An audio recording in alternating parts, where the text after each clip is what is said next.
cats and bats and things like that. Sound interesting? Well, come along with me and we'll meet some cats and bats and things like that, and all kinds of other animals too. So read along, and every time you hear this sound, turn the page. Now let's go meet some of those cats and bats and things like that.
Cats and bats and things like that. Cats and bats and things like that. What are they doing? Is it a parade? No, it is not. Is it a picnic? Certainly not. But all those cats and bats and things like that are doing the same thing. Every one of them. It is something you and I do. But what are they doing? They are just watching to see where they are going. But they are not all doing it the same way. Oh, no, not at all. Bats watch where they're going when they fly somewhere, but they do not do it with their eyes. They send out sounds. The sounds bounce back from trees and things. The bats hear the sounds. They stay away from the trees and things. Men make big machines to do this too. They send out sounds that bounce back.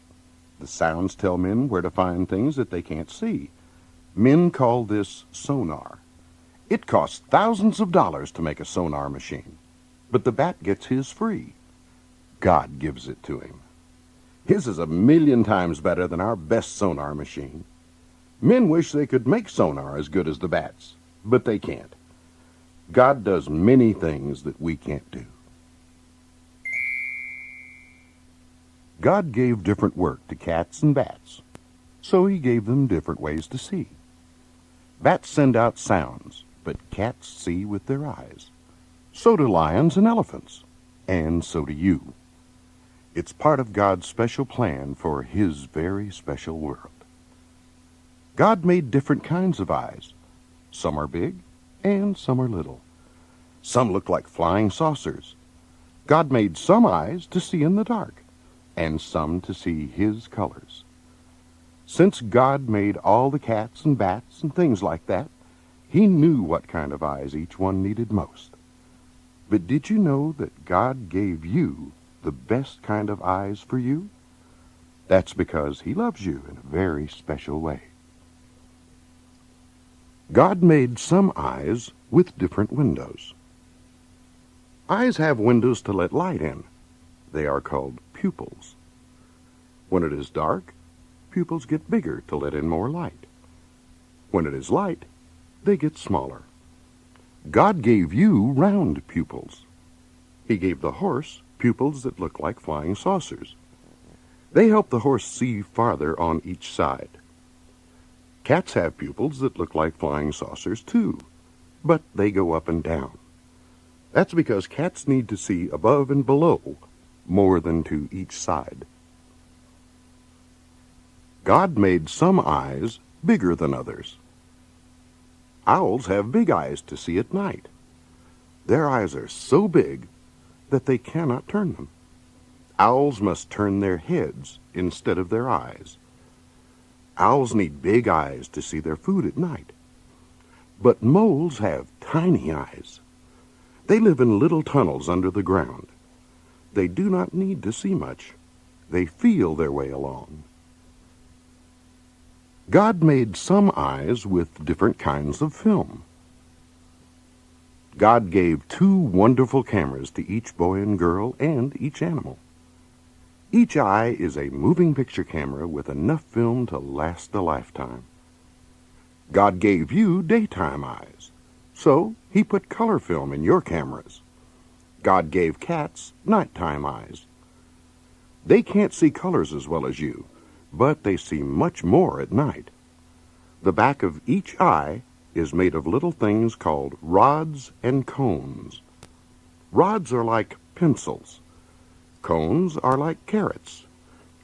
Eyes with more rods see more at night. Eyes with more cones see more color, but do not see as well at night. When God planned the world, He did what was best for you. How would you like to sit in a tree at night, looking for mice to catch? If you were an owl, you would like it very much. You would have big eyes to see at night. Would you trade places with your cat? He doesn't care much for flowers or sunsets, but you do. You can see the colors, and you know that God made them. A mole is quite happy with his tiny eyes, but you wouldn't be. You wouldn't want to live in a dark tunnel and feel your way along. God made your eyes to see His wonderful world and to read His wonderful word. Don't forget to thank Him for your good eyes and for giving the right kind of eyes to cats and bats and things like that.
like only yesterday all the leaves were green. Now everywhere you look there's a different color scheme. Oh, who paints the leaves? Tell me who could it be? And how does he do it? How does he know? And where does the color of green go? Who paints the leaves? Who could it be? Who paints the leaves? Who could it be? Who paints the leaves? Suddenly it is fall again. Everywhere you look, you see brightly colored leaves. Red leaves, yellow leaves, and leaves the color of oranges. But only yesterday, it seems, the leaves were all green. Shiny green leaves, fuzzy green leaves, and leaves as green gumdrops. Where did all the colors come from? Where did all the green go? Who painted the leaves? Was it Jack Frost, as some books say? No, it was not Jack Frost who painted the leaves. It was someone else who did this wonderful work. someone very special. His name is God. God puts the colors into the leaves. He does it in His own wonderful way. God does not use a big paintbrush. He does not use Jack Frost.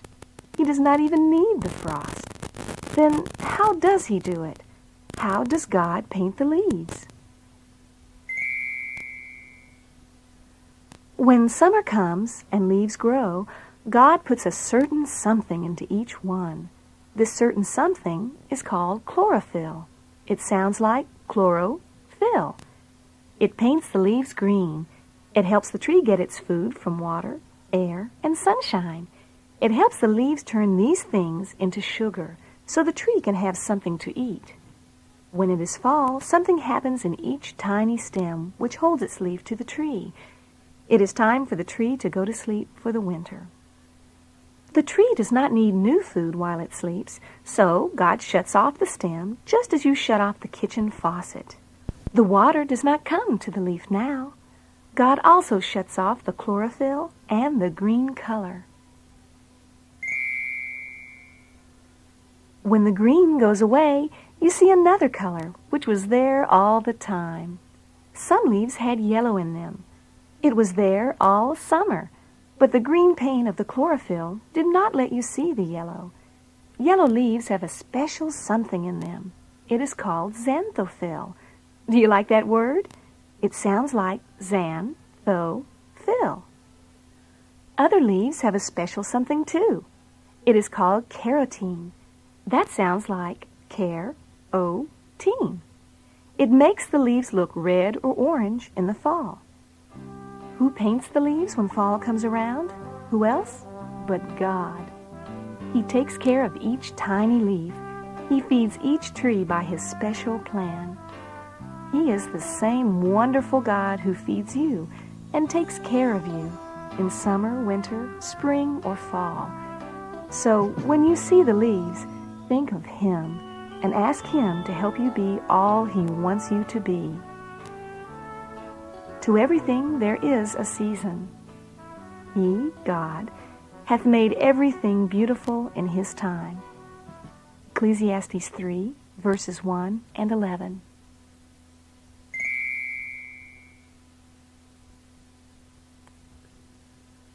What would you think? What would you think? Yes, what would you think of a fish with an elephant's nose? And how would a pig who just loves to dig like a beak where his funny snout grows? A beaver's flat tail wouldn't please a big whale, or a horse, or an ugly rhinoceros.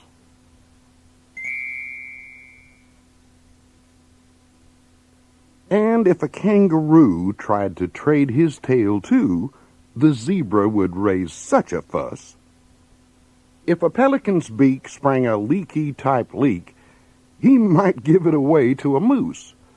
But the moose might say, no, it just shouldn't grow anywhere but the face of a goose.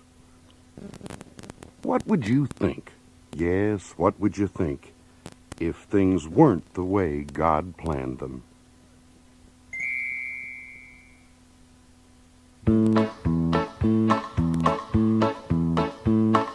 What do you suppose an elephant does with his nose?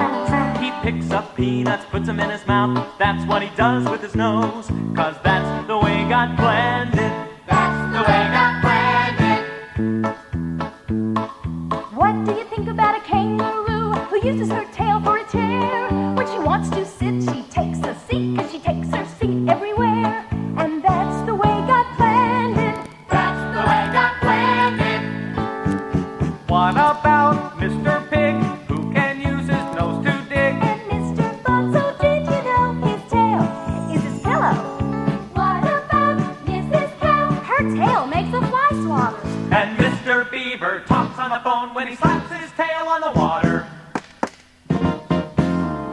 How about Mr. Pelican? He fishes with his nose. He dives and swims and catches fish. It's easy with his nose.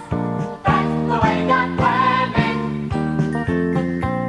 Yes, that's the way God planned it. they do with tails and noses?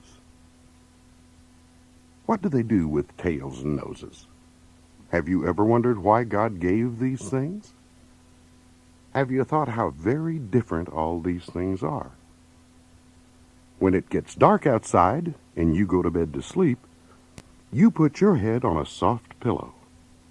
Mr. Fox does too, but his soft pillow is his tail. If flies bother you this summer, you will probably hit them with a fly swatter. God gave Mrs. Cow one too. Have you ever watched her swishing the flies away with her tail? You pick up peanuts and things with your 10 fingers. Your fingers put your food up to your mouth. But Mr. Elephant has no fingers. Even if he had some, he would need to walk with them.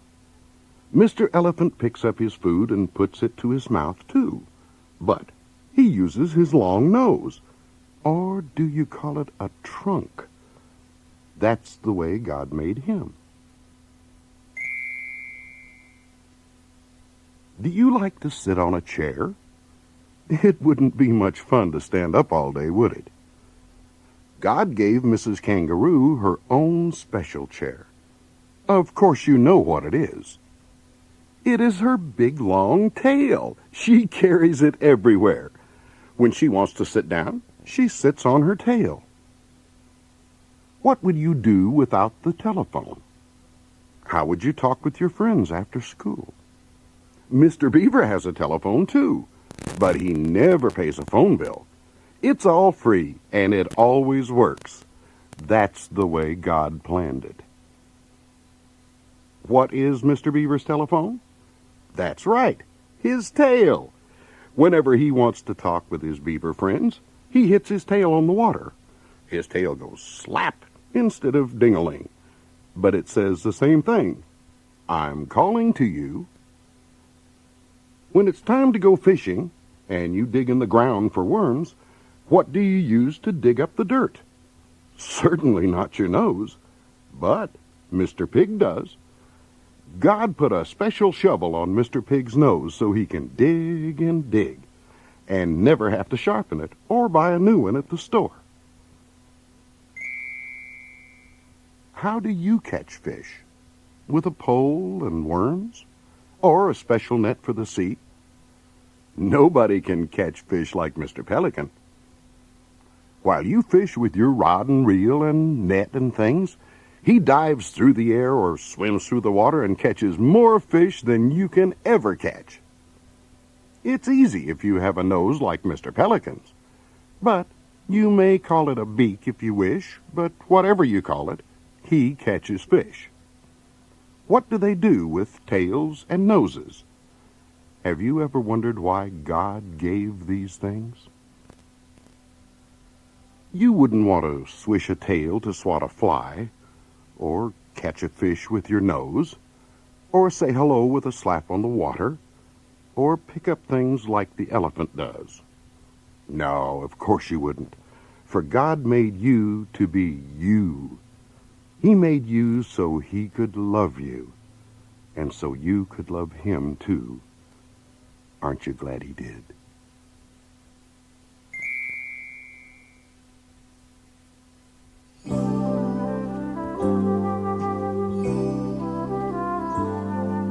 Strange little boxes filled with surprises, waiting to come out when God says it's time. Strange little boxes, all colors and sizes, waiting to help you when God says it's time.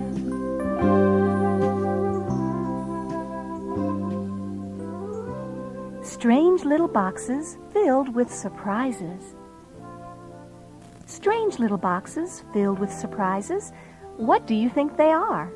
100 or more in different colors. Boxes of red, orange, and brown. What are these boxes filled with surprises? Boxes that look so strange to see. Some like porcupines or little black dots, or shapes too strange to tell what they are. What do you think of these strange little boxes? What do you think they are? Boxes that hide beautiful gifts, sweet-smelling flowers, or many good things to eat. What do you think of these strange little boxes? What do you think they are? You wouldn't call them boxes at all, blowing through the sky on a warm summer day, or sticking to you when you walk through the woods. If you went to the store to buy these strange boxes, you'd find them all fixed in pretty little packages, lined up on racks in the garden store. No, you wouldn't call them boxes at all, as you ask the man for seeds.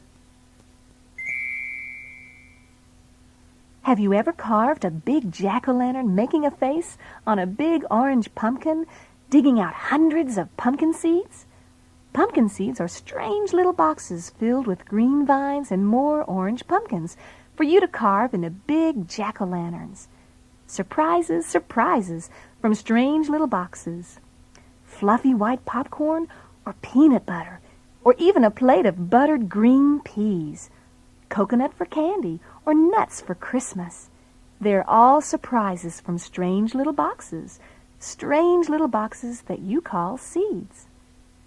Strange little boxes with wings or tails, or white parachutes that sail in the wind. Strange little boxes that float to new homes or fly on a summer breeze. Strange little boxes that hungry squirrels carry and bury under the ground. Strange little boxes that hide in some burrs and stick to your puppy or you. Strange little boxes that travel somewhere and show their surprises to you. Strange little boxes filled with new life, waiting to come out when God says it is time. What may come out of strange little boxes? What may come out for you? Sunflowers and daisies, and cabbages too, tall oaks and redwoods, or marigolds bright, beans and radishes, apples and gourds, and watermelons, sweet to eat. What may come out of strange little boxes? What may come out for you? Inside each seed is something alive, waiting to come out when God says it is time. Strange little seeds which look so dead when you bury them in the ground. But then, one day, new life appears. Vines or bushes, plants or trees, coming to help you, for God says it is time.